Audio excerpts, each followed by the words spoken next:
Kamu keren mas. Waktu 5 menit dan untuk 12. Baby kita main 4 menit ya.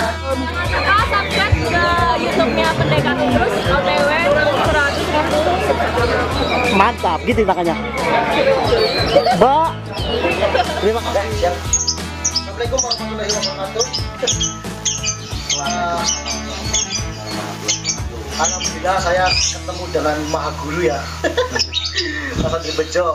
Dulu saya sering belajar di konten-kontennya Mas Andri Bejo. Alhamdulillah kesampaian juga main di markasnya.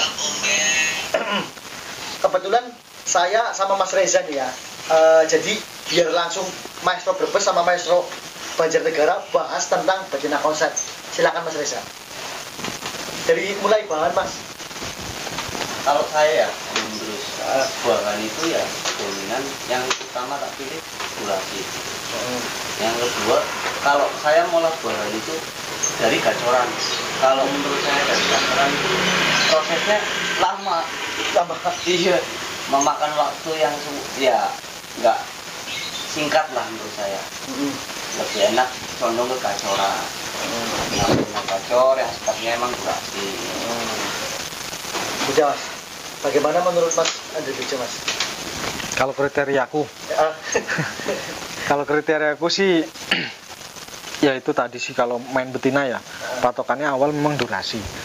Tapi kalau aku lebih condong ke lagu dulu. Lagu. Maksudnya burung gacor tapi lagunya udah enak lah. Karena lagu itu kan memang nggak bisa dicolong sih kalau menurutku burung yang mau konslet. Walaupun keadaan itu masih factor Mas. Keadaan masih faktor. Kadang kan ada juga yang mentil juga lagunya bagus Mas. Itu bisa tentang konsep betina nggak Mas? Ada beberapa kayak gitu ada. Tapi ya menurutku ya itu dari lagu sih awal kalau saya. Tapi ibaratnya kalau kita bilang faktor burung konslet pun baru awal konslet betina pasti masih ada faktornya. Nggak mungkin langsung apa ya konslet full gitu, nggak mungkin.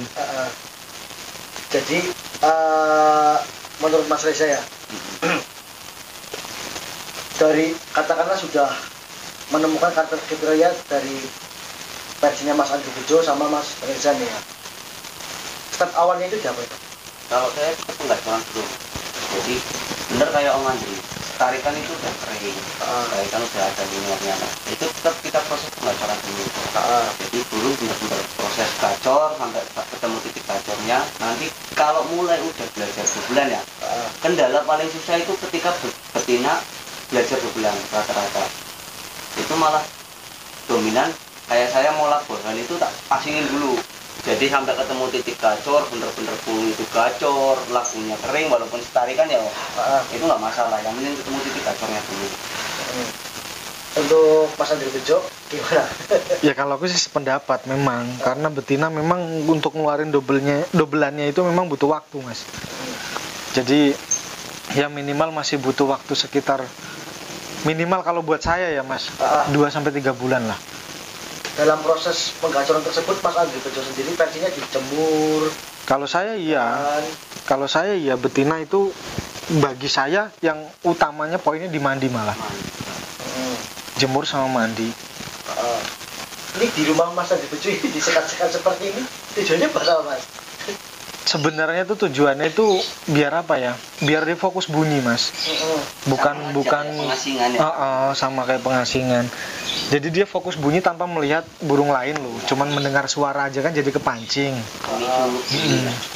Pemacu lah. Padahal kan ada jantan, ada betina, itu nggak masalah Mas? Nggak masalah, cuman biasanya aku bagi yang sebelah sana betina, yang sebelah sini jantan. Kadang ya Mas, ada juga yang apa ya namanya menjustis bahwa cetak betina konsep itu jangan ada jantan, benar gak sih? Kalau awal kalau masih gacoran ya, menurutku iya. Susah. Karena kan dia masih bener-bener apa ya, labil loh birahinya Mas. Turun. Kebetulan saya main di rumahnya Mas Andri Bejo, ini disekat-sekat pakai kardus. Sama juga sih sama teman saya juga ya. Kebetulan kembar juga sama Mas Andri Bejo. Kalau pagi itu diapain Mas? Apakah Rendeng-rendeng atau Kalau pagi sih keluar semua di rendeng bareng, ya saling melihat lah. Paling cuma dikasih jarak sekitar setengah meter sampai 1 meteran. itu dalam posisi jemur mas. Posisi jemur. Mandinya gimana, biar mandi sendiri atau gimana? Kalau aku semprot. Kalau Mas Reza? Tak pancing dulu mas. Jadi kan kalau sistem kayak perendengan kan kita tetap ada pengolahan bahan kan tetap ada sistem rendengan jantan ataupun betina ya. Tapi dominannya betina itu kuncinya malah mandi betul mas. Jadi naik turunnya birahi kita yang atur. Mandi malam nggak Mas Reza? Kalau saya dominan ke mandi sore. Kalau mandi malam paling lihat bahan-bahan yang kayaknya udah susah nih ya, agak susah nih. Paling tak mandi malam, tak dropin kalian. Untuk Mas Andre Bejo kan di sini kan dingin banget mas. Mandi malam ya mas? Beku. Lihat-lihat karakter burungnya. Ya ada beberapa yang mandi malam. Itu pun karena memang burungnya bisa dibilang gampang naik lah ya. Tapi kalau yang masih bahan-bahan biasa sih jarang mandi malam aku. Untuk pakannya pasti kenceng apa?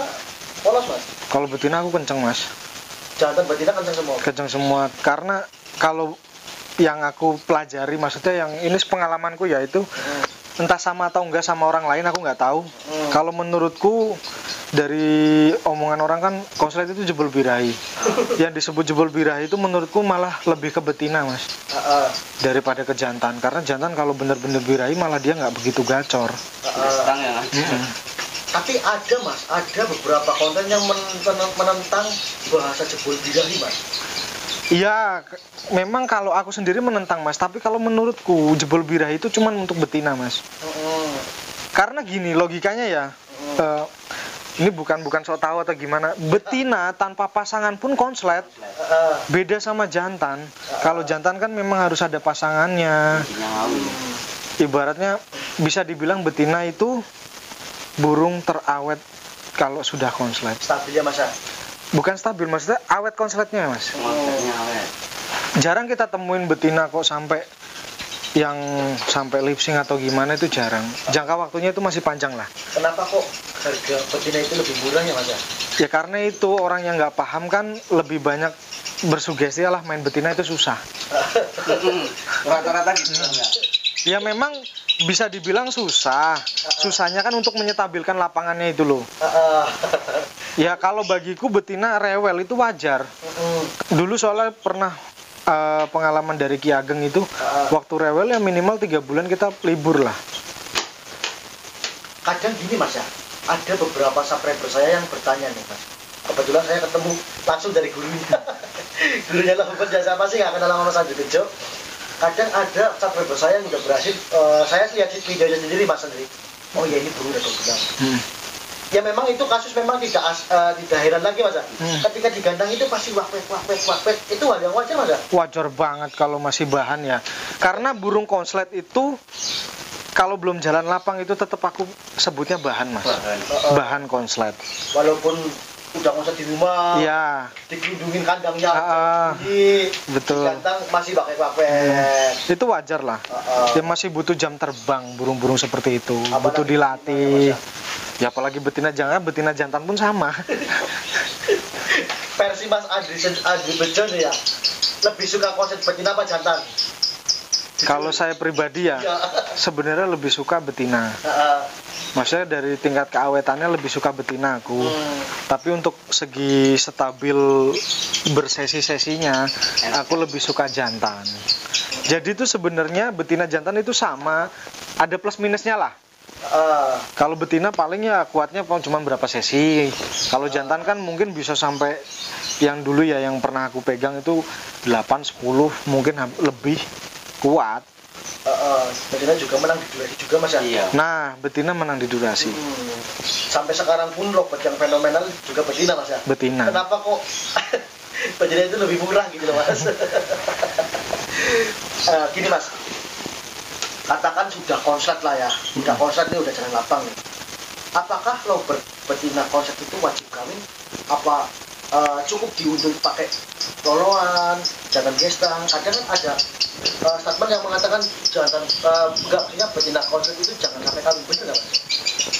Kalau dibilang jangan kawin itu mungkin awal ya mas. Tapi kan ada beberapa burung betina yang udah mapan sama pasangannya ngawin itu nggak masalah. Kalau yang sudah mapan, kalau burung-burung yang karakternya memang nggak bisa dikawin ya kalau aku nggak main kawin. Kalau aku lebih dominan diuntul burungnya lebih muda sih. Kalau saya tanpa gelodok loh, main kandang bundar. Kalau yang lolongan itu pendapat Mas Andri Bejo seperti apa, Mas? Aku sih belum pernah memakai cara seperti itu. Tapi menurutku kalau aku lebih percaya dengan cara untulan. Untulan yang paut, Mas ya? Ya lebih mudah lah. Lebih mudah. Jantan apa betina, Mas? Ya kalau dia sukanya jantan kasih jantan, kalau suka betina kasih betina. Kalau nanti terjadi ngawin gimana? Nggak masalah lah. Insya Allah kalau ngawin di kandang bundar nggak masalah, Mas. Tapi kalau udah di glodok, nah itu biasanya fatal. Pengaruh ya? Pengaruh. Nah kebetulan kan Mas Reza kan spesialis konsep betina ya. Saya juga lihat sendiri yang namanya bojolor itu kan untungannya loloan, Mas. Kenapa kok nggak sampai dikasih jantan yang ngawin aja, Mas? Kembali ke karakternya, Mas. Jadi kita nggak bisa maksain. Setiap burung kan beda karakter ya, Mas. Jadi kalau kayak saya tak lihat dulu. Kalau misalnya pakai jantan ataupun paut ataupun titi itu kan kita lihatnya juga di atas nantinya.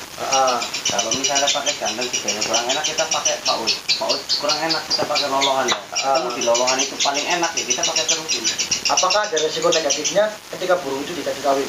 Resiko negatifnya ya paling kalau nggak ngelolok dia naik emosi sama dirinya. Karena udah terbiasa. Menurut Mas Andri Bejo, betina konsep itu nggak dikawin, apakah awet, Mas? Awet-awet aja, nggak masalah, nggak kawin juga tetap konslet. Tanpa pasangan pun betina konslet, intinya gitu aja. Oke teman-teman, sekiranya sudah cukup pembahasannya dengan Mas Andri Bejo dan Rezandi, Maestro Brebes dan Maestro Banjarnegara sekaligus guru saya. Panutan. Wassalamualaikum warahmatullahi wabarakatuh. Kita lanjut ke cetak jantan konslet.